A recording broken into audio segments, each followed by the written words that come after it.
Hi, I'm Tony Van Veen, CEO of Discmakers. I have a question for you, an important one. Should making money from your music be a goal as an artist, or is it all about creating amazing art? I was inspired to discuss this topic because of comments that I get from artists. If you've watched any of my videos, you know that I often talk about ways to drive more income from your music. Marketing tips and techniques, creative ways to engage fans and build your fan base, tips to sell more CDs and vinyl, and how to tap different creative income streams for your music. And frequently, my message is that as an artist nowadays, you need to wear multiple hats. On the one side, the creator and performer hat, and on the other side, the marketer, social media, and networking and fan building hat. In other words, the business hat and the amazing creative hat. And invariably, some artists will comment on the videos or email me with a message that a true artist should not spend time on commercial endeavors. Just focus on creating good music for music's sake. So, what do you think? Which is it for you? Just focus on making good music and letting the chips fall where they may, or pursue commercial goals for your music? Let me start by saying this. Making great music should always be your primary pursuit as an artist. Writing great songs, making great recordings, putting on a great show. Fans are inspired by greatness, are attracted to it. Your stuff's got to be great.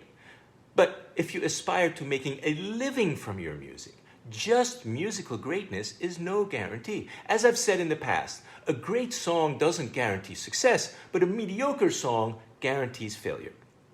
And indeed, every once in a great while, creating amazing music is enough for fans to discover the occasional artist. But the vast majority of the time, it's not. We live in a world today where 100,000 tracks are uploaded to Spotify every single day. Your song, no matter how great it is a needle in a huge haystack. Today, if you want success as an artist, you have no choice but to put on your business hat often. It's an unassailable truth that building a fan following takes work beyond just making great music. Sitting at your merch table, autographing CDs, working social media, writing emails, building and maintaining your Bandcamp page and website, on and on and on. In fact, those things are just the tip of the iceberg.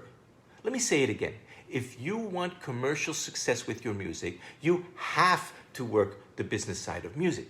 There is too much competition for a music fan's attention. Not just music, also games and TV and video and Netflix, for you to not focus a good chunk of your energies on reaching your fans, on building name recognition, on finding creative ways to get them to click on that Spotify track or YouTube video of yours. It can't be done otherwise. And don't tell me about that one time lightning struck and some total unknown at a coffee shop open mic got signed to a label. Do you know how much time that label expects that artist to spend on commercial fan building endeavors after they've signed? A ton.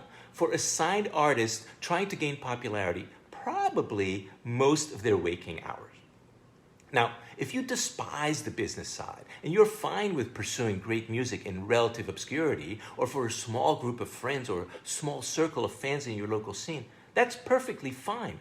I've got zero beef with that. In fact, I understand that the marketing and business side are not for everybody.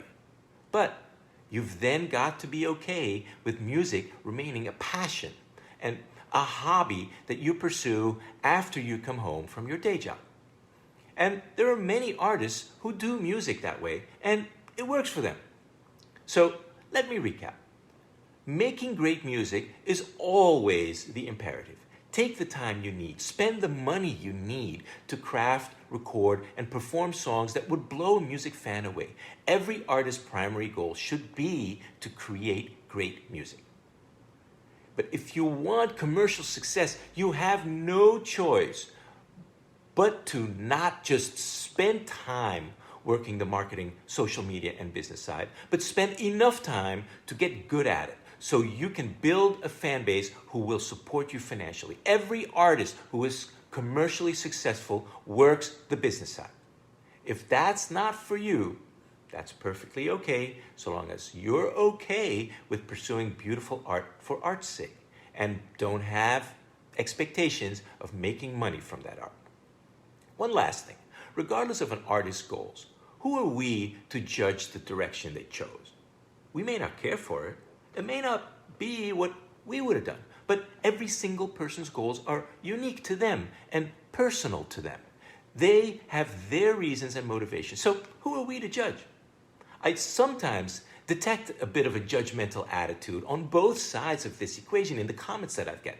I've seen the creative purist artists implying that artists working the marketing angle to get ahead are somehow selling out. And I've heard artists who are doing music for a living intimate that artists who just work on their craft and don't pursue commercial success are somehow not serious or talented enough to make it. Let's leave those judgments aside. Who are we to judge anyone's motivations or goals? Their goals have to work for them. And if they do, then who cares if we would have done something different? It's a big world out there. There are hundreds of millions of musicians in the world. Is the musician who plays a small or medium club any less of a person than the one who fills arenas? Or than the card-carrying musicians union oboist performing in an orchestra multiple times a week? Or than the artist perfecting their craft in their basement studio? Or the Nashville songwriter supplying compositions for others to record and perform? Or the drummer in a local cover band playing for fun and beers on weekends at the local Irish pub? You catch my drift, right? We all pursue music for our own reasons, with our own goals. Let's live and let live. See you next time.